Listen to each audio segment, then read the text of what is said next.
That means that the percentage of L-ascorbic acid you're actually getting from that product is 5%. Do you understand? Okay. So you've heard that vitamin C is good and you've gone on Google to look for one, and all you can see is 1,000,001 types, and you've been bamboozled and you can't make a choice. And because of that, you've not yet added vitamin C to your routine because, just like me, you're cautious about what you put on your skin. Well, watch this video because I'll break down all you need to know about vitamin C. So first thing first, you want to identify why you want to add vitamin C to your routine. Is it because it is very popular and you think, oh, it would be a great addition to my skincare collection, or you're struggling with hyperpigmentation, or you just want that extra glow that everybody says vitamin C gives? Well, if your concern is hyperpigmentation, I'm just going to mention here that while vitamin C is great, there are other affordable and less irritating options like kojic acid. If you still choose to continue with vitamin C, it is absolutely fine, because in addition to being a great antioxidant, it can also help with hyperpigmentation. It's just not top on the list for me. Now that you've identified your reason for wanting vitamin C, the next thing you need to know is that not all vitamin C are vitamin C. Well, don't be like me that went and bought this Garnier Skin Active Vitamin C serum, and I was waiting for the magic to happen that they said it would do, and I wasn't seeing it.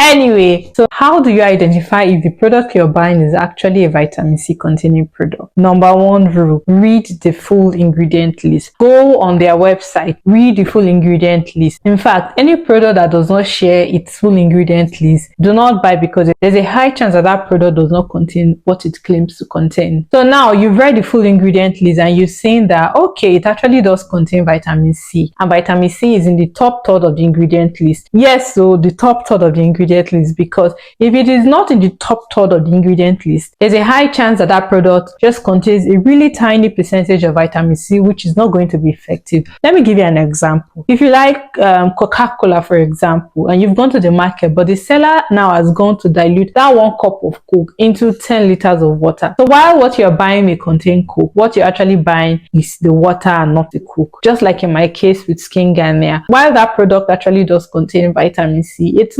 nowhere near the top third of the ingredient list, which technically means that it may not even contain up to 1% of vitamin C. So how then is it going to be effective? So now that you know that it contains vitamin C and is in the top third of the ingredient list, you now want to know if the vitamin C that is present in that product is in the form that it will be effective. So let's talk about the different forms of vitamin C. There's the vitamin C powder, there's the anhydrous vitamin C suspension, and then there are the serum. The example of vitamin C powder are the ordinary vitamin C powder. It contains 100% ascorbic acid. Now there's the anhydrous vitamin C suspension. This comes either in gel or liquid form, but it is different from the serum because it has been dissolved without water. So that is, it is a non-aqueous solution. Aqua stands for water in chemistry, so aqueous, aqua means water containing. In this case, anhydrous, it is without water. And once vitamin C has been dissolved in water, it becomes really unstable. Serums, on the other hand, are the very popular ones. They've been dissolved in water. First of all, you need to understand that vitamin C can be very temperamental. By this I mean very unstable. Vitamin C in its pure form, because of its chemical structure, is very prone to oxidation, and by this I mean it can easily react with oxygen in the air, and because of this it loses its antioxidant properties and becomes less effective. That is why when you buy vitamin C serums, after a while it starts to change color and may have a very concentrated or a darker looking color. At this point, your vitamin C has probably oxidized and not as effective as when you first bought it. So to solve this problem of instability, what many cosmetic companies have gone on to do is they now work with derivatives. Yes, and that is why you need to read the full ingredient list, not only to confirm that vitamin C is in the top third of the ingredient list, but also see what derivative of vitamin C you are buying. Now you've identified what derivative of vitamin C you are buying. How do you now know if the derivative you're buying is good enough? Never mind, you found Ogi.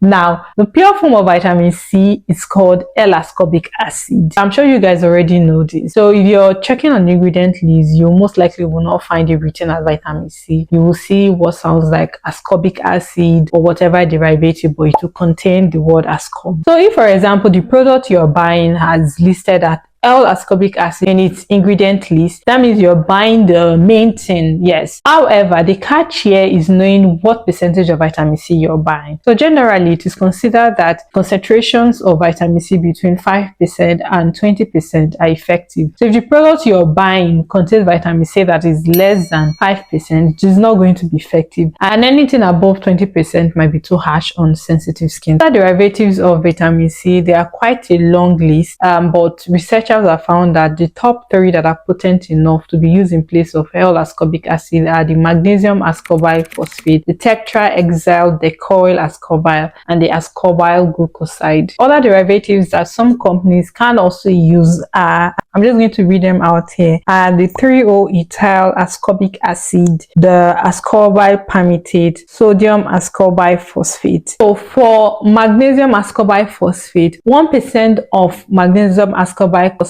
is equivalent to 0.58% of L-ascorbic acid. For example, you've bought a product now that has said it contains 10% magnesium ascorbyl phosphate. Divide it by 2 and this will give you 5, right? That means that the percentage of L-ascorbic acid you're actually getting from that product is 5%. Do you understand?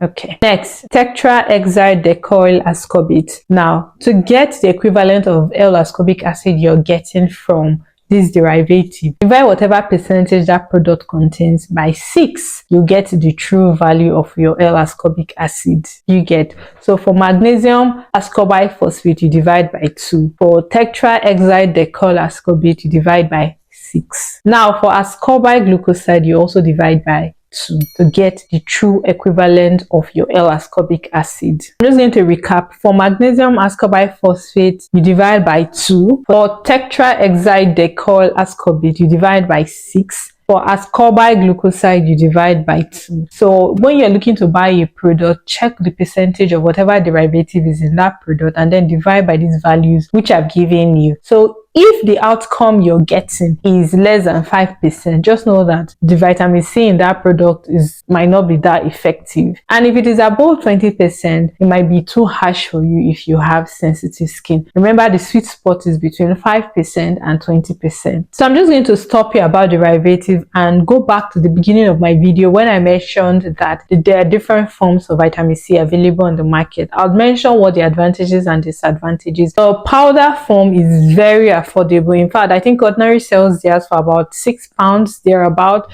But the difficulty with using powder is, for example, the ordinary vitamin C powder contains 100% ascorbic acid. Now, to get between 5 and 20%, it means you have to do some measuring yourself, which can be quite difficult. Even though the product comes with a spatula, to know that what you're actually applying on your skin will fall between 5% and 20% is very difficult. So getting the correct quantity that can both be effective and not be irritating can be a lot of hassle. If you feel like you can be your own chemist and you're good at mixing potions, this form will actually save you a lot of money because it is very affordable to buy and it will last you for months. And because it is in the powder form, it is also very stable and will not oxidize. Therefore, it will maintain its potency for up to 6 months, I believe, as long as it remains in that powder. The next form of vitamin C, which is also very stable, is the anhydrous suspension. It does not contain water. So once your vitamin C becomes mixed with water, it can become very unstable. The anhydrous suspension is very affordable. The downside here is that there are not a lot on the market. Honestly, I was really looking to buy one of these anhydrous suspension, but unfortunately, there are not a lot on the market. An examples of anhydrous suspensions you might find out there are the ordinary. I think ordinary has one, but it contains ascorbic acid in 23%. And then there's the Medic C8 Tetra. So the last form of vitamin C is serums, which are very popular on the market. You see it everywhere, but they can be very expensive to get a very good one. For example, the ever popular SkinCeutical, which is very pricey. I'll find the correct price and put it up here. The downside with serums is that if it contains L-ascorbic acid, for example, the pure form, like in SkinCeutical, it contains L-ascorbic acid. If it does not contain stabilizing agent like ferulic acid or vitamin E, it can be very unstable and can oxidize really quickly. And even when it contains L-ascorbic acid and vitamin E, the packaging in which it comes, if it does not come in an LS pump. After a while, just the opening of the pipette, the way it comes in most products nowadays, it comes in a tube with a pipette. Just opening and closing allows air to get into your product, and after a while it starts to oxidize depending on how you're storing your vitamin C. In fact, they said that to store vitamin C, you have to store it like a vampire in a dark place and away from so much air. So if you're not storing your vitamin C very well, the packaging is not opaque and it does not come in an LS pump, your product will oxidize really quickly, and after a while all you're left with is an oxidized product that will not be effective. You may find that your product has changed color from maybe the clear liquidy form when you first bought it to a very concentrated orangey yellowish form as it starts to oxidize. So if you find that your vitamin C has gotten to that very concentrated state, it is not going to be effective. So imagine you spend so much money on, let's say for example, SkinCeutical, and it only lasts you a few weeks. Well, sorry about that. So that is it, you guys. As always, knowledge is power, and having the right information can transform your skincare game. I will see you all in my next video. Bye. Meanwhile, are you guys feeling my face bit? For the longest time, I've been struggling with getting the right order with which to apply this makeup product, and I watched this tutorial by this famous YouTuber called Ali. She really broke it down like the steps, and level, get behind me, okay?